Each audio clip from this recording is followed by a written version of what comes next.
Last night, we saw the GT3 championship come down to a single point deciding the winner. With a mere 6 markers separating Squirrick and Ross, it's looking set to be another nail-biter this evening. There are no guarantees for either party as we get ready to watch round 10 of the PRL Sportscar series, and you'll see it all live here on the Global SimRacing channel. Hi, I'm Joe Peak, and with me in the booth is Joey Tebben. Behind the scenes is our director, Sean Ambrose, and he's using cameras provided by Dougie Beard. Imola is our stage this evening for the season finale. To introduce our audience, let's head to our track guide.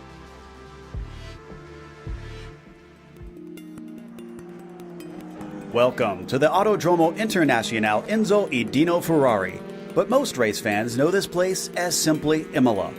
This circuit in the northern part of Italy has seen some of the highest highs and lowest lows in motorsports history. The various tragedies that have marred the track left no choice but to alter it in the name of safety. While it originally featured mostly fast, sweeping corners, its modern 3-mile or 5-kilometer version is punctuated by tricky chicanes and incredibly technical turns. iRacing includes the Grand Prix layout and a moto version, which adds one more chicane to the front stretch. Tamburello is perhaps the most notorious of the corners for claiming the life of multi-time world champion Ayrton Senna when it was still a single breathtaking turn. Now the Triple Apexer not only offers potential passing opportunities, but catches out drivers quite frequently. While heavy braking zones are everywhere, because few places allow the cars to get up to speed, overtaking is generally seen as an exercise in frustration.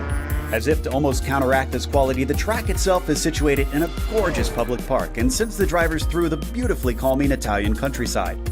It also includes a fair bit of elevation change in which the track is split between the higher up back half and the lower first portion. It's no wonder that this place still proves popular with drivers and fans in spite of its difficulties in history. The Tifosi keep returning each and every time the sound of engines roar among the trees, and who can blame them?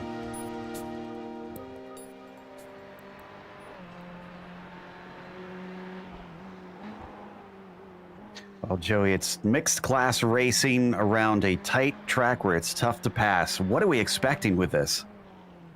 Well, we're going to expect a lot of traffic, understandably, in these tight confines. It's very difficult to pass, and there's only a couple passing zones, even for the cars that have such a speed difference. We're seeing about a 7-second, 8-second difference between the LMP2s and the GTEs, and that is going to make it a little more difficult than in some other tracks to get through the traffic here. As we look at the track guide here, 3.05 miles in the great country of Italy, my homeland, or at least my ancestors' homeland, and 4.91 kilometers for the Europeans. 17 turns, a little bit different from what you may have seen in historic F1, but exactly the same thing as we saw in the F1 races for these last 2 years. Yep, and we saw a lot of drivers that got frustrated behind one another, so that might be a talking point this evening. Before we get to that, let's talk about our sponsors, because today's race is brought to you by SimMSA. Simulation Motorsports Affinity provides many consulting services, from completely customizing simulators to managing teams, individual drivers, and complete events. They're working hard to bring everyone together at one place to support and promote sim racing internationally. Find out how you can bridge the gap between virtual and real motorsports at SIMMSA.net. The PRL Sportscar series is also brought to you by NinjaTrader. Ready to compete against the financial markets? Supporting over 60,000 users across the globe, NinjaTrader provides award-winning trading software and brokerage services. NinjaTrader is always free to use for advanced charting, backtesting, and trade simulation. Visit NinjaTrader.com to get started with a risk-free trading simulator and start tracking your performance. Today's broadcast is also proudly sponsored by ButtKicker. ButtKicker products add an incredible immersion and realism to any game. Feel every nuance and truly put yourself in the driver's seat. Check them out at thebutkicker.com. As we look at the championships, of course, the prototypes have wrapped things up.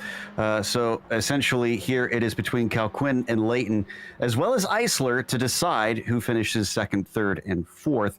They could all switch around, but it'll take some dramatic results and maybe a few DNFs, considering we have so few cars here today. Only 5 have showed up. Jeffrey Ooms rounds out those top 5 in the LMP2 points. In the GTs, that is where the action is. Up at the top, top, 6 points between Ross and Squirrek. Ross leading, but Squirrek has won more races, so we know he's fast, and he could close this, and it's essentially probably going to come down to bonus points today. Russo does have a mathematical chance, but once we pass the halfway point, both Ross and Squirrek have pretty much clinched that it'll be one of them, and Russo can't do anything to overtake them. Lowendick and Cope having a nice little tussle for 4th place. We'll see who comes out on top in that. Joey, I believe you've got the team's championship for both of those classes as well. Yeah, if you thought the LMP2 championship was wrapped up on the drivers, let's take a look at the team standings here. Punto CL Racing Rojo, a measly 264 points ahead of second, followed by Final Lap Racing, Vector by RSR LMP, and Pure Sims eSports rounds out the top 5 in the LMP2s. But over in the GTE team standings, it's a little bit closer, just by a little bit. It's about 34 points between L1 eSports and Davidson Motorsports. I'm not actually sure if that's mathematically closable. It might be. We'll take a look at that once the qualifying race gets started. But they're followed by Vector by RSR GTE, Team Oblivion Racing, and Radicals Online round out the top 5 in the GTE team standings. Now, for today's race details, we are in the season finale. There's the 2 different classes they can choose from. While the Delaras are single make, the GTE drivers do have their choice of vehicle. They've all been balanced out to be relatively even. It's a 45-minute event, and we will see at least one pit stop for fuel during that, but it's open setup, so the drivers can try to get the most out of these machines by working together and sharing some knowledge on that end to see if they can get a little more speed. However, look at the drive-through and disqualification incident points. It's 10x and 15x. Very small, especially at a modern F1 track where there's lots of paved runoff where that can rack up. But they're more interested in racking up the bonus points, which they're in the process of getting one of those nailed down right now. That is for pole Jeffrey Ooms, actually very fast today so far in the first couple laps, about half a second ahead of Eisler. But it's Squirrek who's looking to try and close that gap down to 5 after the qualifying is done. Yeah, every point matters as we see Ooms coming to the line, seeing if he can improve even further. He did a 129.8, and he doesn't improve, but he stays on pole position. He's not technically in contention for the championship, but he doesn't care. He wants to win anyway. Eisler's been setting a number of poles this season. I'm surprised to see him so far back from Ooms. He's actually on his final flyer, but I think he just started that last lap. We'll see if he can improve as Leighton comes across, and his final lap's going to be a 130.8. That's his fastest, but he still sits in last place. Unfortunately, Quero, though, he jumps Eisler. He'll go up to second on the last time of asking. Here's James David in the Davidson Motorsports Porsche. Last lap was a 139, comes across the line. It's tracking well, and he picks up 3 extra tenths. That'll put him in P7. Oh, and Squirrek's coming across the line. This could seal his pole. Can he go faster? And he does. It's a 37.5. Ross is right behind him. It's also a 37, and it's only half a tenth off. Ross is going to miss out, as that was the 4th lap for both of them. So unless we get a real stunning lap from somebody behind them, it looks like Squirrek will get that bonus point. Seen Christian Eisler coming through the final corner. He's only 4.5 tenths off pole. That is definitely a make-upable gap, and he comes into the pits, so he will stay 3rd in this qualifying session. It's a bit of a shame. I thought maybe he was going to put another notch on his belt with that one. Interesting to note that Teddy Lowendick is actually very, very close to Rafael Russo for 3rd as well. So that podium might be hotly contested. We just saw Teddy take his first ever podium last week in Montreal. Russo, is he going to stretch it a little farther away? Actually, he is. A 38.037.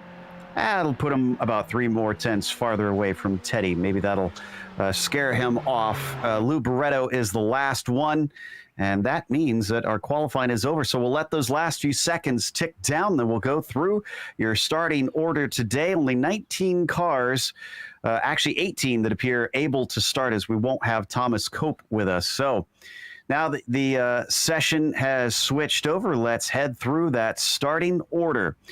it is going to be Jeffrey Ooms on the top spot today. Mauricio Cuero, who's already wrapped up the championship, is going to try and see if he can claim one last win, or maybe it'll be Ooms that'll deny him today. Christian Eisler is on the inside of the next row. It'll be Horatio Calquin starting from 4th, and Tien Sai Leighton will be P5. Then in the GTEs, the close championship battle, Don Squerick on pole, Michael M. Ross in second. He said he set an outright new personal best, but that wasn't quite enough for pole, and he's followed by Rafael Russo, Ted Lowendick, and Vincent Trepanier rounds out top 5 in the GTEs. This is going to be fascinating because for a win, it is 35 points, and second is 32. So 3-point difference right there. And if they wind up with Don Squerick winning and getting all 3 bonus points and Michael Ross none of them, they could tie. And that would mean that Squerick would win on countback, having more wins. So even a second place is not going to seal it for Michael Ross. He has got to do good here today and be quick and be clean. So going to be a very intense race as we take a look at our onboards. This is Jerome Bertome, who's going to give us one. Looks like he's still having a few issues, but hopefully it should be clean enough for us to enjoy his visage. And then, of course, the tradition, the man who took his first podium last week. We've got Teddy Lowendick. What has he got in store for us? I love it. I love it. Well, thank you, Teddy, for all the entertainment we've had this whole season. It's been a lot of fun watching him come up with new and creative ideas. Just sorry that we don't have DJ with us to enjoy that one. Hopefully he's able to watch today. Getting ready on this pace lap, which should be taking off pretty quickly, Joey. This is going to be frantic. It'll absolutely be frantic with 5 LMP2s separated by only a second. It's pretty much anyone's game here. Any one of them can win. And then, of course, the championship battle is probably going to be the main storyline of the day. Squerick, Ross. It's going to be tooth and nail. They both want this championship pretty much as bad as each other. Jeffrey Ooms has yet to take a win this season. We've only had Munoz, Calquin, and Cuero at the top step of the podium. So plenty for the 97 to fight for as they're already on the front stretch. They'll have control as the Porsche pace car is now in the lane. He's going to wait on it. They do have a bit of ways before they get to that start-finish line, but he's going to finally start a little bit early. Green flag is out. Ooms with a great jump over Cuero, his teammate Calquin, in a side-by-side battle to try and steal third away from Eisler as they come down to Tamburello. Eisler starts to come back, and he's going to break very deep. He will get into third, single file through the chicane. Let's go to the GTs. Way closer. We see... Whoa! Sorry. That's James David and Trepanier, and they're going to take out more. Louise Pime Jr. involved in Arnaud Genet. Looks like Pime Jr. is going to be able to squeak through a number of drivers, unfortunately having a poor start. The 3 drivers that made it through, Don Squerick, Michael Ross, and Rafael Russo. Nobody out of it in this top 3 championship battle. It all happened behind them.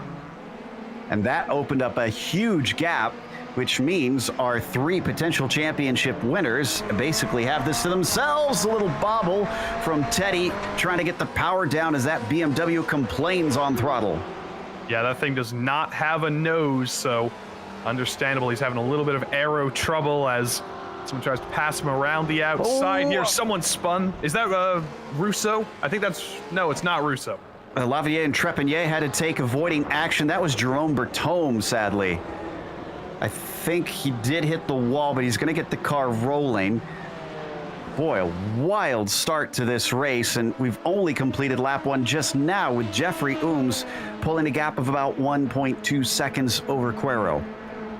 Lots of drama and lots of cars involved in accidents, but for the front runners, it's been a pretty quiet first lap. Ooms, Cuero, Eisler, Calquin all got single file very, very early, and right now Ooms is just trying to pull away and get as big of a gap as he can possibly get before they start to run into traffic. Ratio still in 4th. He had a look on Eisler the first time into Tamburello, couldn't quite keep the speed up.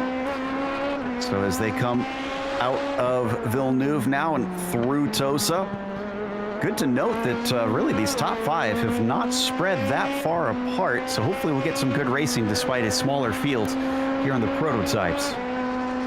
Yeah, they've only spread to about 4 seconds, and we've run about a lap and a half now, and I think once we reach the GTE traffic, it'll start to get even closer, especially if Quero can start to bring this gap down just a little bit. It's expanding, but we'll see if Ooms can hang on to those tires a little bit better in these opening laps.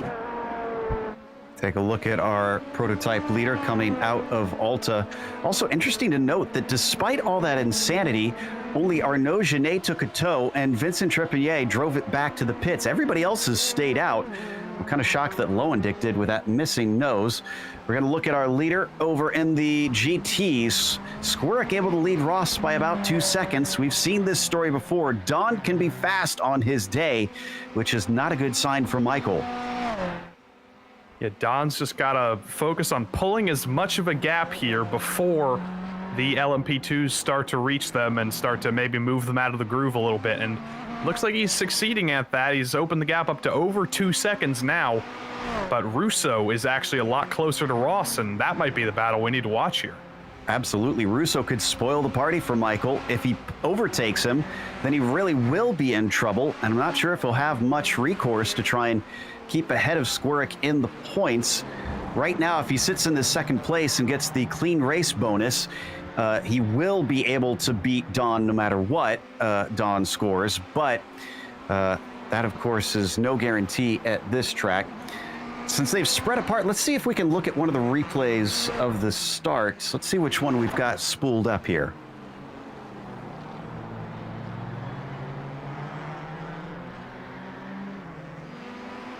Looks like we got Trepanier's incident.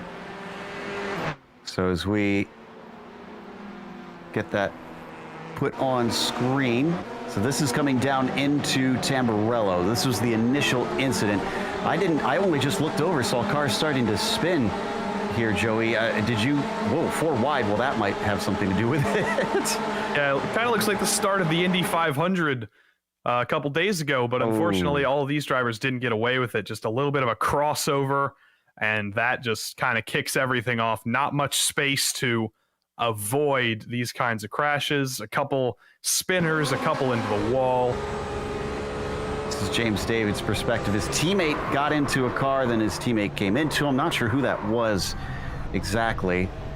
And it's the irony of this is that in the driver's briefing, the stewards were telling the drivers to be careful on some of the narrow straights and brought up the incident between Valtteri Bottas and George Russell specifically, and that looked a little bit familiar there. Yeah, tricky corner because it's not straight. The line that you take is not in one side of the track or the other. You kind of switch sides, and that can catch people off guard, especially when you're going 2 or 3 or 4 wide at the start of the race. That's James David on screen, the 89. Actually back where he started this race in 10th. Of the drivers that made inroads because of that accident, Luis Pime Jr. really threaded the needle. He's up to 4th from 11th. Desjardins is up to 5th from 12th behind him, and then Magnan from 13th to 16th. We're on board with Pime Jr., but unfortunately, as many positions as he made up, Joe, it looks like he's got no friends right now. Yeah, it's a lonely track for Pime Jr. right now. Desjardins, the pace, it's about a second slower, so he's going to pull away from Pime, or Pime's going to pull away from Desjardins, but Russo's also a second faster than Pime, so Russo's going to pull away too. So right now it's just going to be a little bit of a lonely Italian country drive for Pime until the race starts to run into a little bit more drama once the LMP2s inevitably reach these guys. Which should be relatively soon. I believe Ooms has maybe about a quarter of a lap to go, so maybe in the next 3 laps. This is the 97 now on screen. We mentioned he has not won a race yet so far this season, and he's got about 2 seconds over Mauricio Quero. Quero doesn't really have to be too concerned if he doesn't win, because again, he has completed the championship and claimed the crown. So if he wanted to push, he could push, try and wreck the car on this one. not lose anything but a bit of ego.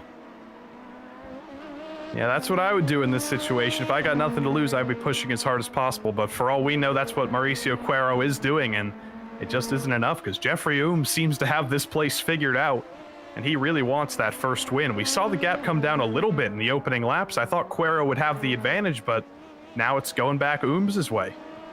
I think we have some unscheduled stops here. Oh, actually, no, not an unscheduled stop. Teddy Lowendick just did a drive-through. Now, either he missed his pit stall, which seems incredibly unusual, or he's already gotten a drive-through penalty from incidents. Well, he's missing his nose, and he had a little bit of a spin, so it's not unreasonable to expect 10, because you get a 4x for car contact, you get a 2x for a spin, so that's 6 already, one more car contact, and you've got the drive-through penalty. Lou Barreto does appear to be coming in for a pit stop, but it's too early for a scheduled stop. They're definitely not within that pit window, and the 20 is in there for quite some time, so I suppose he's getting some damage repaired. Now we see those prototypes overtake Teddy one by one. He's already gone a lap down to them, but not to Don Squirek, so he's at least still on the same lap as his class leader. Don still pulling away. The difference in times isn't great. They're both running 38.4s, but Don is just slowly pulling away from Ross. The gap was below 2 seconds a little bit ago, but he's brought it to 2.1 and then 2.2, and now it's up to 2.4. And Russo, we thought he was getting close to Ross too, but all three of these top three are quite far away from each other at the moment.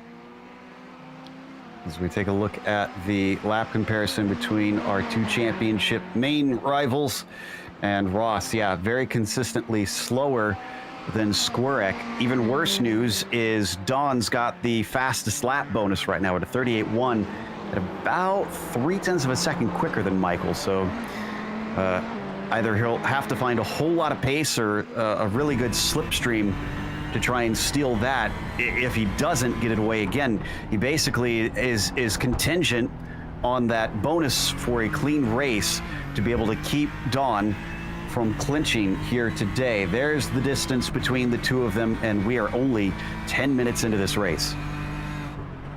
And exactly, we're only 10 minutes in. Anything can change. Right now, Don Squirk's probably feeling good about the championship, but 35 more minutes, a lot of laps to go. Anything can happen, and you can't give up yet. We're not even a quarter of the way through the race.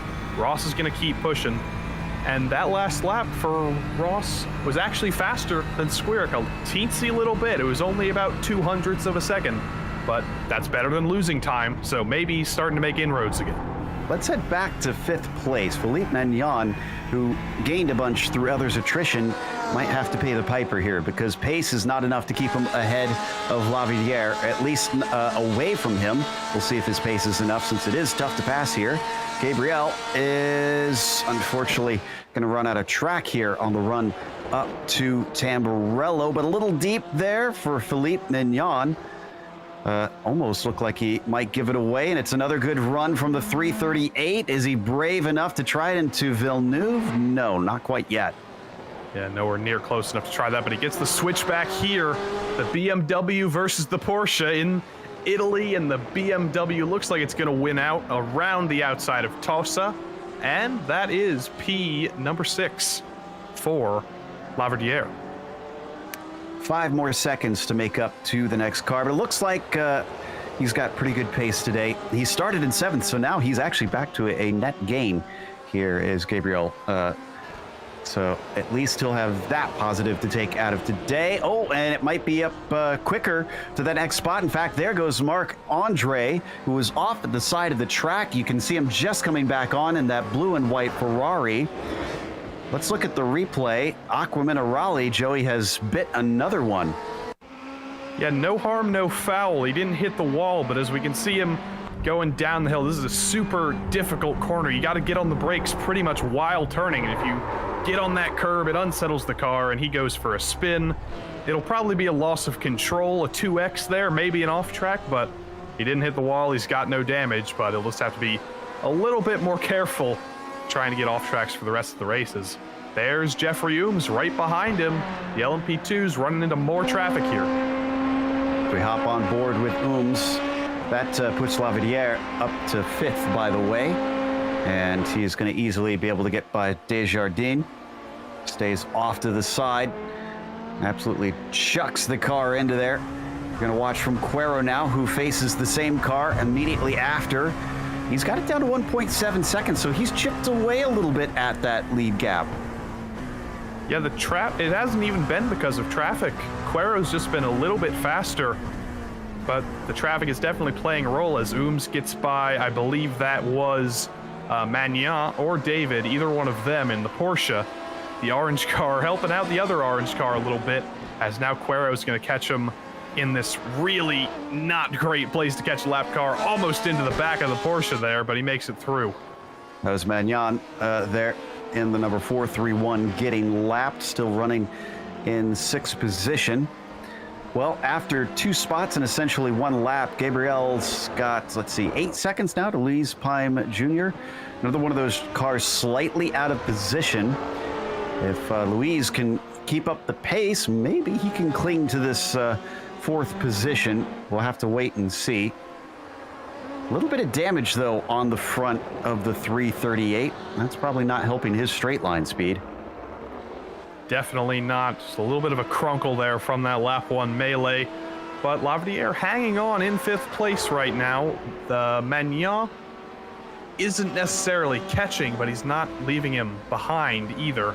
So that battle might come back later on in the race, but at the moment, Lavadier just having a little bit of a Sunday drive, kind of lonely, a couple seconds in front and behind.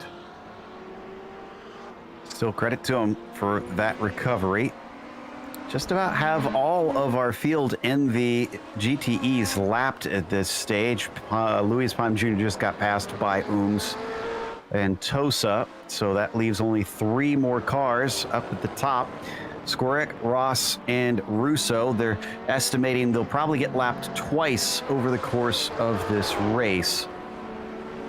There's a little bit of a wiggle from Ooms as he was passing Pime, so he is absolutely not slowing down here. He is pushing as hard as he can because he wants this win. But now Cuero got really held up through Aqua Minerale. That lost him almost a full second up to Ooms, as now they both try to chase down Russo and the gang fighting for the win in GTE.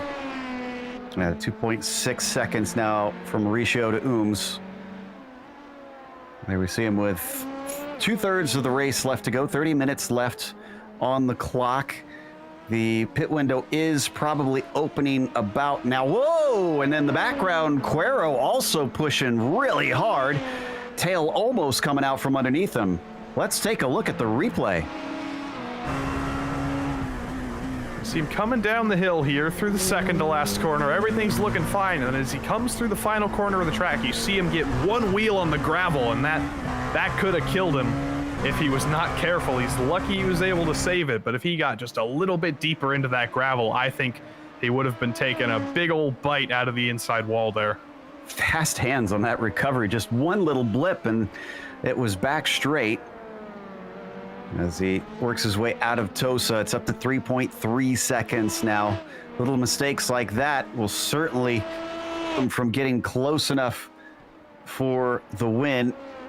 Umzo, big credit to that 97. The pace that he's been running has looked good, not just on single lap pace, taking the pole in qualifying, but here today in race pace, he's not been hassled by anybody since the drop of the green. Now he's catching up to Rafael Russo. You can see that black and white Ferrari. Booms is going to try and see how much more straight line speed this LMP2 has compared to the GTE. We'll see how nice Russo will be. Doesn't hold him up too much through the last corner. Straightforward stuff from Ooms.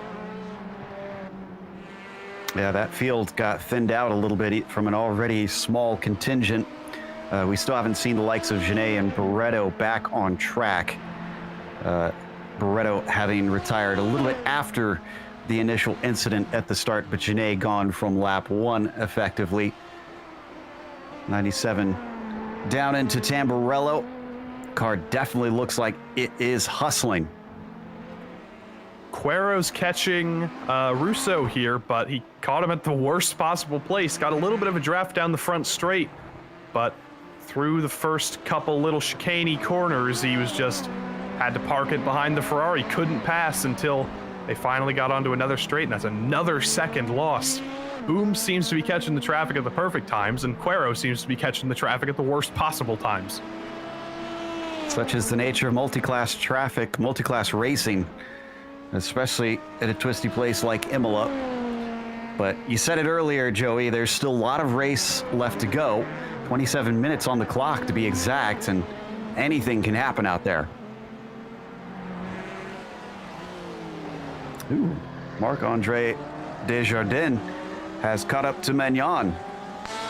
Trying to recover from that spin we saw earlier. It's clear that that car still has pace. Is he going to send it a little bit of a dive bomb into Pirantello? Nope, not quite close enough, but he's just going to try and set the pass up here. You might be able to sneak one through Aqua Minerale if he can do a little bit of a switchback here, but no, I think he's just going to hang back for now and hope for maybe a pass down the front straight in the draft, I think. Certainly looking quick right now as they come through Alta.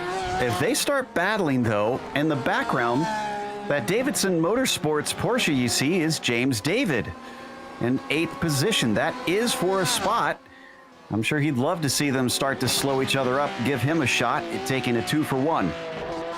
That's certainly the case. They are slowing each other up. We'll see the difference in the straight line speed between the Ferrari and the Porsche here. See if David can get a draft from Magnan or Desjardins. We'll see if Desjardins can get a draft from Magnan. It looks like the Porsche is a little bit faster, or he just doesn't have damage from that lap 1 incident. Either way, it's a little bit of a train right now as Desjardins tries to round up Magnan and make it through in a little bit of an easier place on the track.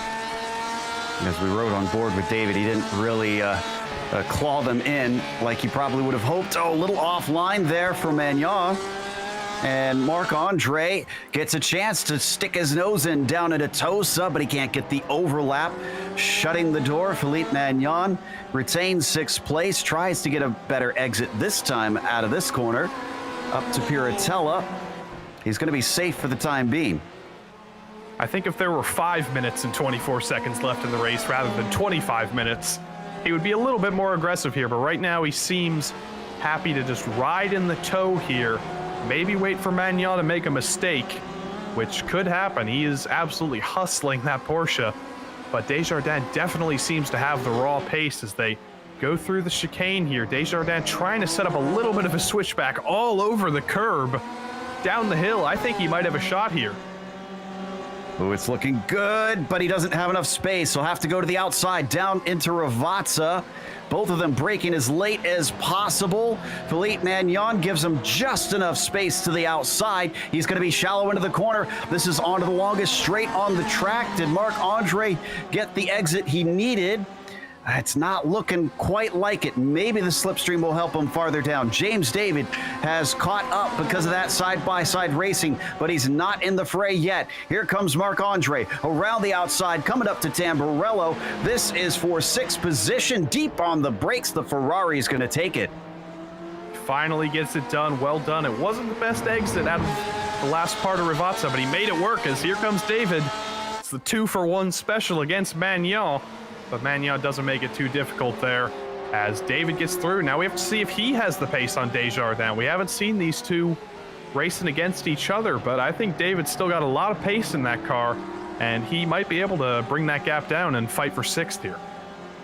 Yeah, this is impressive considering he started in 10th and got caught up in that incident at the beginning, making up a ton of time to try and get a better result. In the last 2 laps, we've seen up at the top of the screen that has been setting fastest lap after fastest lap, and we have our first taker in the prototypes, splitting it in half.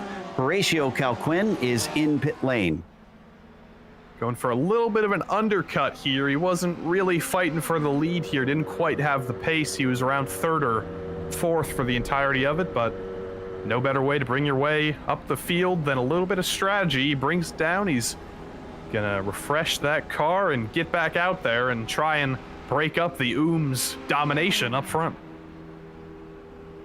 I'm not sure if he'll be able to leapfrog him, especially in this sports car series. Don't often see the early stops be effective, but maybe with the difficulty in traffic, he can get something out of that. Is he going to come out in clean air is the big question. That's a couple of, in fact, a trio of GT cars going by. I think that was the fight that we had been watching between Desjardins, David, and Magnon. Oh no, he's coming out right behind Bertome. So immediately he's going to be slowed up. Yeah, this is possibly the worst possible situation Kalkin could have come out into. He dispatches of Jerome pretty quickly, but once he catches up to David, Desjardins, Magnon, it's going to be a little bit more troublesome because they're all fighting for position, and they're going to do their best to let the LMP2 by, but they're not just going to wave him through because they don't want to lose time in their own battle. Exactly. David, who was looking like he might be close to Marc-Andre, is not able to close it down from that 0.6 of a second gap. And there you can get just a glance of the back of that train. Car you saw heading into Aqua Minerale was Magnon. Now Calquin is quickly approaching up to Alta. He actually might catch Philippe at a good spot if he can pass him between Alta and Ravazza. What'll be interesting is Kalkin's going to catch Desjardins and David probably down the front straight. Oh, there goes David off into the gravel. So much for that. He easily dispatches him, and now Magnon ahead of David again. The teammates switching right back around, and James David has work to do. Well, before he does that work, he's actually going to come into pit lane. Seems as good a time as any. Yeah, he already lost all that time. Might as well bring it down into the pits and try and do something with the strategy here. Maybe get a little bit of an undercut on Desjardins. It's not impossible if they're making mistakes. David hasn't made any mistakes all race, but he went off into the gravel, so that might be a sign that either the tires are going off or maybe some fatigue starting to set in. Only 25 minutes in, but there's a lot of corners on this track, and it takes a lot of focus. Only about 5 to 7 more minutes before the pit window is going to close, so we should see a lot more cars coming in soon. Taking a glance at our prototype leader, he's elected to stay out once again. Here on lap 17, sun continuing to set here in Italy. It is just past 6:45 p.m. virtual standard time in the evening, and very lovely evening indeed. 77 Fahrenheit on the surface of the track itself and 72 air temperature. Quero doesn't seem to care about the off tracks. I'm looking at him in second. He's hustling this car, and he is using every single inch of the runoff. Maybe a couple too many inches. I think he might be racking up a couple 1Xs with some of these extensions, but it is working. Last lap, he was half a second faster than Ooms. And there's a little bit of a traffic. Ooms passed Vincent Trepanier, but other than that, it has been a little bit more of a pace advantage for Mauricio Quero. We'll see as they cross the line this time what kind of lap Ooms can do with no traffic. Should cross the line momentarily, and he's back to normal. I think he just got held up there. Yeah, 30.1 for Jeffrey and a 30.1 for Quero. Matches him nearly to the 10th. He's about 700ths away from him as they crossed the line. Man, that wheel is making a lot of movement now through some of these corners. Certainly looked active down through the Tamburello chicane. Let's see if this one's any smoother. It was up until the end of that corner. He's playing a dangerous game getting that close to the gravel. We saw what happened a couple laps ago when he got a wheel in the gravel. He doesn't want to replicate that, I don't think. But he's just ringing this car for every tenth it has. Did we see James David into the pits already? I thought we said that he's in a second time. Is this a drive-through? I think it is. Oh no. James David having his day go from bad to worse. And this will slow him down immeasurably. He'll come out in 10th position. with nobody even close to him. Teddy Lowendick is 72 seconds up the road. Although I say that, I think Teddy still needs to take his scheduled stop. He's already had his own drive-through penalty. That's just a kick in the head for James David. He was doing a great job. He was making passes, and he honestly looked like he had the pace on Desjardins for that 6th place, but it all came unglued after that mistake, and then that pit stop, and then whatever led him to this penalty. With only 17 minutes left in the race, there's ground to make up. There's a couple drivers that are on the same lap as him, but it's going to be a little bit of an uphill battle here to make up any positions from 10th place. Philippe Magnan just finished his scheduled stop. Other than James David, I think he's the only one to take his scheduled stop so far. I think you're right. Squarick, Ross, Russo, Pime, Laverdiere, all the front runners, they haven't made their stops. So it's just been a couple off-strategy moves, as here we see. I think that's Quero catching the back of David through the chicane. That is not Quero, that is Calkeen, actually. No, I think that was Quero we were looking at? Or, no, on screen, sorry. Yeah, see, this is James David being caught by Calkeen, like you said. In fact, Horatio, nope, he's not coming in this lap. He's going to stay out. Okay, we're hitting the end of that pit window. 15 minutes left to go is when we anticipate many of the drivers to finally be running on fumes. Ooms, though, is got enough to go around another time. So does Quero. Eisler has not been quick today. He's down about 15 seconds behind those two. But this is Squarick on your screen, ahead of Ross as well with quite a bit of pace. 7 seconds back to the Ford. Yes, Squarick has just been absolutely streaking away this whole time. Even in letting the faster cars through, he has been supreme.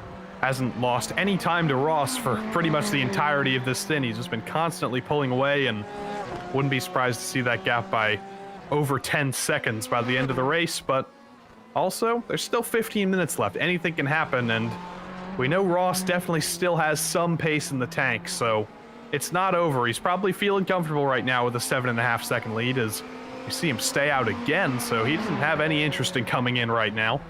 He's having fun on these tires and this low fuel, and it's working for him. Tome's already been in and out. That's his fuel stop done. Ooh, a lot of curb there through Alta for Jeffrey Ooms, hopping on board. Let's see if he comes in this time by. That 5.4 second lead over Quero. And Russo is also pitting right now. Let's stay with Ooms. Let's see if he decides now is the time. And the answer is no. Seems like he's stretching this for as long as it can go, as he gets a little bit of the draft from, I believe that is David, 2 laps down, getting by him very easily. But Quero will probably actually catch David in an unfortunate spot through the middle of the track, and that'll just allow Ooms to continue pulling this gap. It's almost 6 seconds now. We saw Quero trying to claw it back, but we've just got 2 dominant cars in these 2 classes today. Russo finished his stop. Where is he returning? Pime Jr. is not going to overtake him because he pitted behind him. So Russo actually comes back out in 4th behind Lavilliere. And not much loss. There's a big gap back to 3rd. So once Lavilliere pits, should be back to 3rd for Russo very easily. And unless there's problems for Ross and Squarick, they shouldn't lose their positions either once they decide to pit. But we see Ooms going through Aqua Minerale, a couple corners behind. We're seeing Quero getting extremely frustratedly held up by David. He just had to park that thing behind David for a couple corners, and that gap just continuing to expand. We'll see if Ooms comes down to the pits this time as we go down the hill to Ravazza. He's still hustling that thing. That he is not slowed down at all, even with a 6 second lead. Tay Lowendick has finished his stop. Here we go. Is this the one? Yes, it is.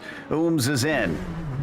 Now we'll see what Quero does. Will he come in the same lap, or will he stays out? He's going to go for a little bit of an overcut here, it seems. It could work if Ooms gets stuck in a lot of traffic. There's not really any big bunches of cars on the track right now, so it'll be a tough ask for Quero here, but it's worth a shot.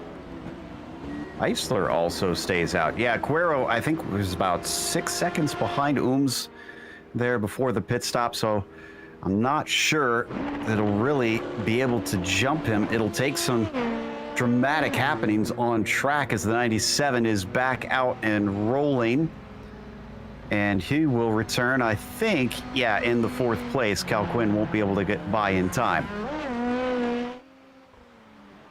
So it's Quero, Eisler, and Layton who haven't made their pit stops yet. Well, we expect all of them to maintain their positions when they pit, but it hasn't happened yet. We're going up to Christian Eisler. We haven't seen much of him so far in this race in 2nd place. He's just been, I guess, just hanging out in 3rd. He started 3rd, he's been in 3rd for the majority of the race, hasn't quite had the pace for our leaders, but hanging on exactly in the middle of the pack as he combs through the chicane here. We'll see if he comes in this time. Quero's going through Ravazza right now, his half teammate, so to speak. We'll see if he comes in. Here he comes. Here comes the leader, Quero. Okay. Now, also worth pointing out that all of our GT cars have stopped. Squirek, Ross, Russo, they're all done and on their way, but Ross was not able to try and get closer. He's lost time. He's up to 9 seconds behind Squirek. Here's Eisler heading in. Okay, so that leaves Layton, who's right behind him, and Layton is also joining. That is our entire field having effectively run their strategies. The chips will fall where they may, and they've got to make do with the hand they're dealt. Ooms coming down the front straight now. Quero's still sitting in the box. He just left. He's exiting pit lane now, but it's going to be no contest. There goes Ooms, and here comes Quero. That's a big old gap, and Quero's going to be on cold tires. Ooms' tires are heated up. 10 minutes to go. Quero's only hope right now is going to be a little bit of misfortune for Ooms, because Ooms has just been unshakable, absolutely dominant. He has Imola figured out, and he is on track to get his first win here if nothing unfortunate happens. Well, that'll certainly be one that feels good, considering some of the issues he's had this season. A DNF actually missed last round, was not able to attend, and so he's got at least 1-0 on his score. Could have been closer if it weren't for that, I'm sure. And has only been in the top 5 in about half the races. Well, luckily for him, we only had 5 LMP2s today, so he was guaranteed another top 5. But he took advantage of it, and he wasn't content with just top 5. He wants to win, and he's showing everybody up. And someone else who's also showing everybody up is Don Squirek. Gap to Ross, 9 seconds now. And Joe, you've been calculating the championship points throughout this whole broadcast. Is Don looking at a championship as things stand right now? We just won't know until they cross the finish line, because as it sits, Squirek holds the fastest lap, and that puts him 2 bonus points plus 3 finishing points ahead of Michael Ross. That'll put him within a single point. If Don takes a clean race and Ross does not, again, that will mean that Squirek is your winner. But we'll have to keep an eye on the results once everybody is across the line, that we aren't fed that information until the last car comes through. So it'll be nervous moments for all involved. Who would have thought, after going down to a single point, and almost the same situation last night in the GT3 Sprint Series, that here in the Sports Car Series with the GTEs, history is repeating itself.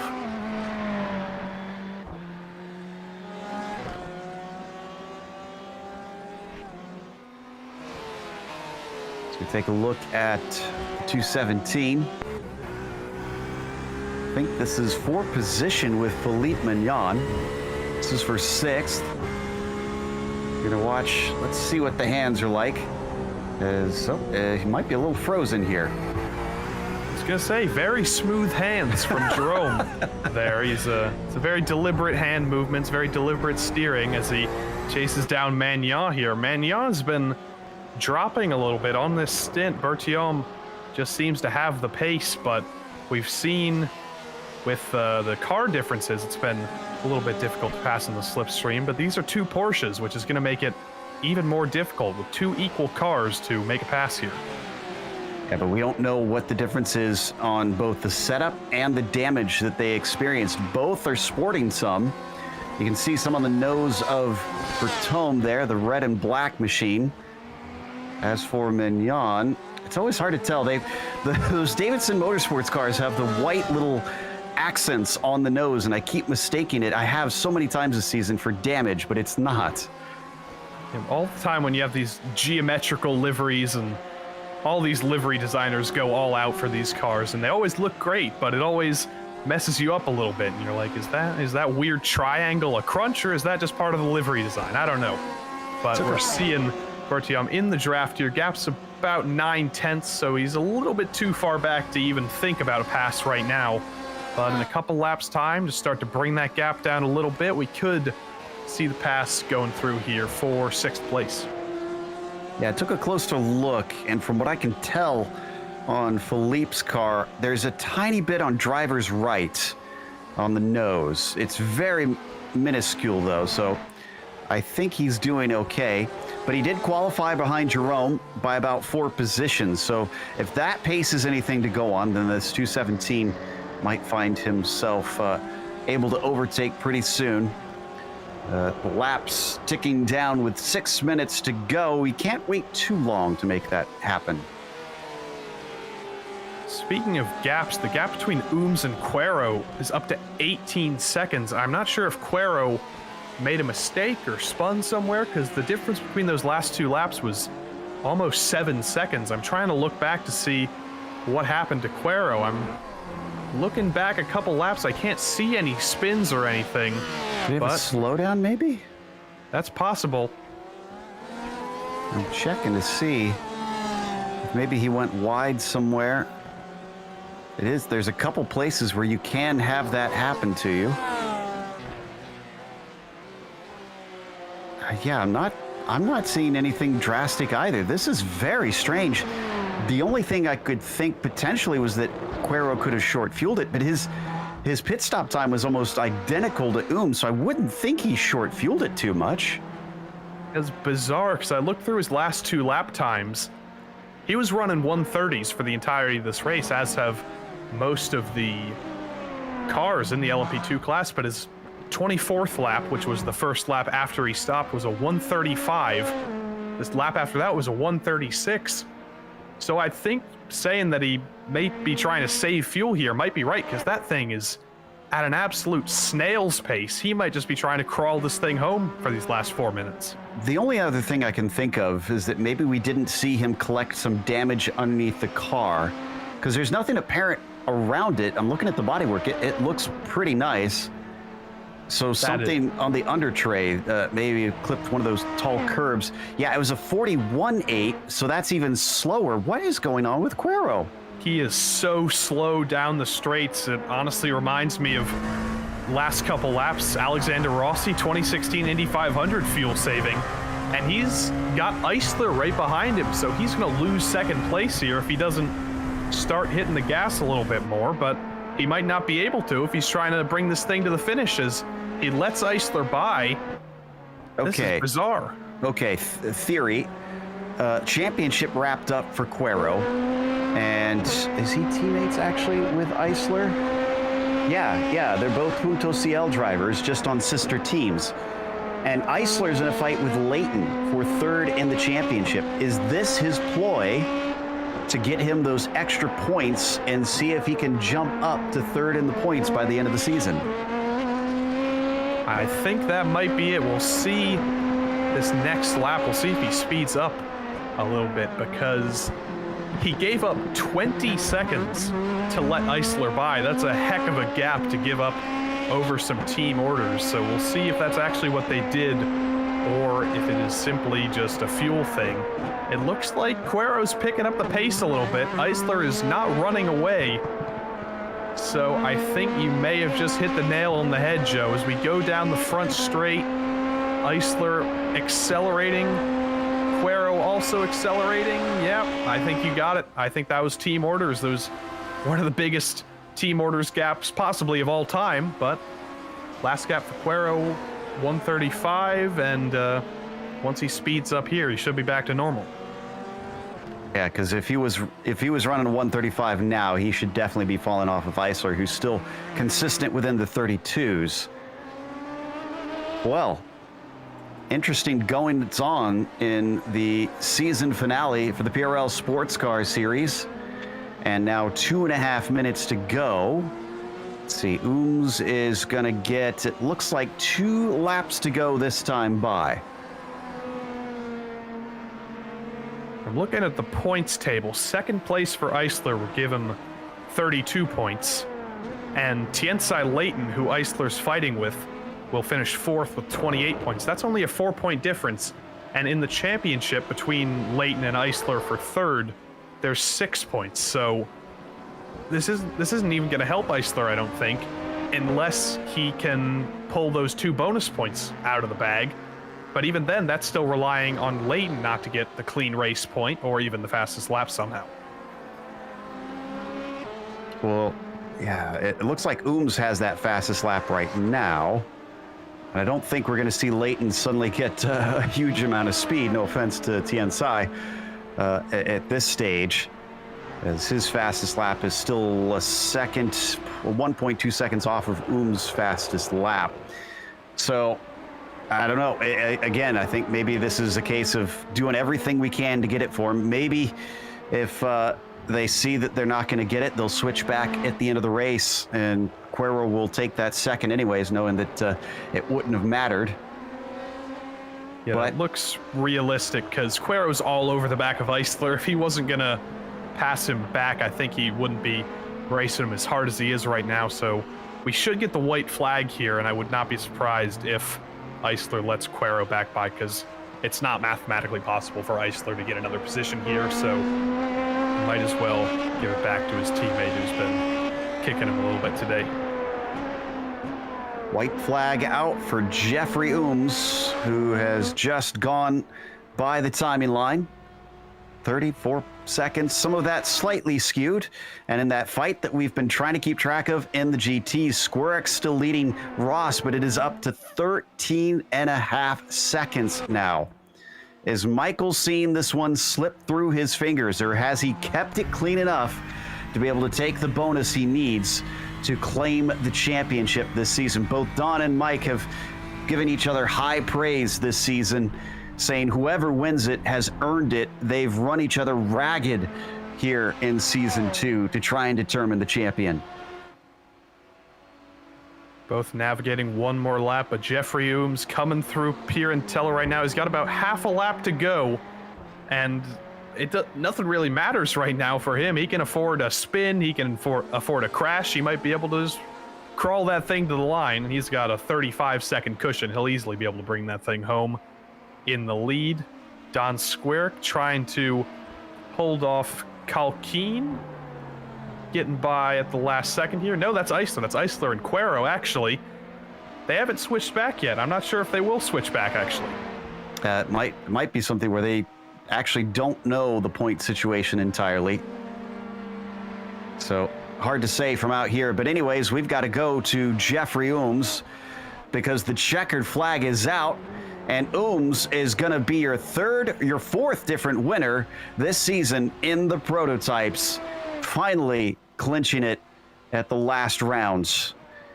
Meanwhile, Don Squirrx just has a couple more corners to go. Is he our champion, or is it Michael Ross? Don will have come from behind to claim it if he does, and also been able to do it in spite of 10 penalty points that he has racked up over the course of this season. It's been a phenomenal drive, taking 7 out of the 10 wins. Don Squirrx doing everything he can, including victory today in Italy. But now we have to wait as Ross comes around the final corner as well. Philippe Mignon looks like he barely beat out Jerome Bertome. Ross and Russo split by about 15 seconds. Ross takes second. Russo, the last across the line before we go to break here. So nice podium there from Rafael. Top three started there and finished there, interestingly. I believe we are going to a quick break here on the Global Sim Racing channel. We'll come back, hopefully, with the unofficial championship winners, as well as driver interviews and the unofficial results. So stick around.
Welcome back to Imola. The season finale in the PRL Sportscar series saw Jeffrey Ooms become the fourth different driver this season to take a win in the prototypes. But on the GT side, it feels like deja vu all over again, as it was a single point between Skorak and Ross, but it was Ross who was the championship victor. We'll get to them in a second, but in the finishing order, it was Ooms winning. Christian Eisler wound up in second. Quero did not overtake him once again. We'll try and get the points for that as well in a moment. Quero wound up at the end of the podium as Leighton finished fourth and Cal Quinn in fifth. Then Don Skorak, he won the battle, but not the war. Unfortunately, he won the race, but 1 point short of the championship to Michael Ross, who finished second. Rafael Russo rounds out the podium after starting third, and Luis Pime Jr. made it up quite a few spots, started 16th overall, finished 9th overall, followed by Marc-Andre Desjardins. Then to finish out the GTE field, Philippe Magnon, Jerome Berthiaume, Ted Lowendick, Gabriel Laverdiere, James David, Vincent Trepanier, and then Lou Barretto and Arnaud Genet ran into trouble early, and Thomas Cope, unfortunately, didn't get off the grid. That brings us to our winner today, Don Skorak. And I'd love to get his thoughts after what has got to be conflicting feelings, because Don, you won in emphatic style. You literally ran a perfect race as you took all 3 bonus points, but it still wasn't enough. Describe what you're feeling. Yeah, I mean, I'd be lying if I said it wasn't a little bit gutting to come out of the season winning 7 out of 10 races and uh, just being able to finally put together a perfect race at the last round and still come up short by just two points. Um, but congratulations to Ross for being super consistent all season. It was kind of the reason I couldn't pull it off here because yeah, just always finishing second. There weren't enough points on offer after disconnect and one bad off week for me. I'm sure it isn't the greatest feeling in the world, but there must be some consolation in the race that you just ran. How in the world did you manage 0 incidents at a track like Imola while also being incredibly fast? What was the gap at the end? Something like 18 seconds? Oh yeah, it was great. I had Jesse on board with me, spotting for me, so he was calling out Ross's lap times to make sure he wasn't able to pop in there like he was at Canada for a fastest lap. So just kind of trying to put in really just putting in qualifying laps every lap of a race. And yeah, because in qualifying you can't make an incident, so I was just treating it the same way. Lots of work trying to get this weekend set. I think we went through 3 iterations on the setup. So yeah, there's a lot of work behind the scenes and practice, and yeah, that's how that came to be. Well, I don't think you should be ashamed of this at all. You ran an incredible season yourself. Is there anybody you'd like to thank both for the win and for an impressive second in the points? Yeah.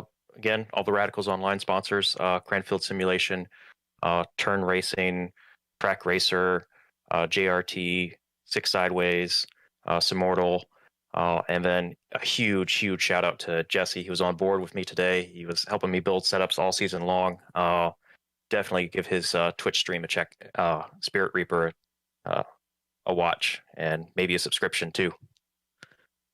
All right, great stuff. And cool to see all the teamwork that happens behind the scenes to make a go at a championship, let alone win one, which Michael Ross has just done, and Joey Tebben has caught up with him. Michael Ross, the margin of victory of the championship, 1 singular point over the whole of the season. You managed to pull it out. You finished second today, but does that not matter compared to the championship victory? Well, make no mistake, I wanted to win. I didn't want to back into it like we did, and I pulled it all out in qualifying. That was a new personal best, so I was trying real hard. But with that said, once Don had the pole, I kind of switched to plan B, and it was a calculated drive. I knew that I thought I had the pace for second, and it had to be a no incident. I had to have no incident to get that 1 bonus point to clinch. And I don't know what happened there on lap 1, but yeah, it was an unbelievable battle throughout the season, and really, really happy to win the championship. Congrats to Don. Unbelievable 7 wins on the season.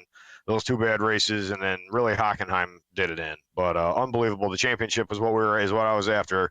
So once, like I said, once Don had the pole and that bonus point was gone, then I knew what I had to do.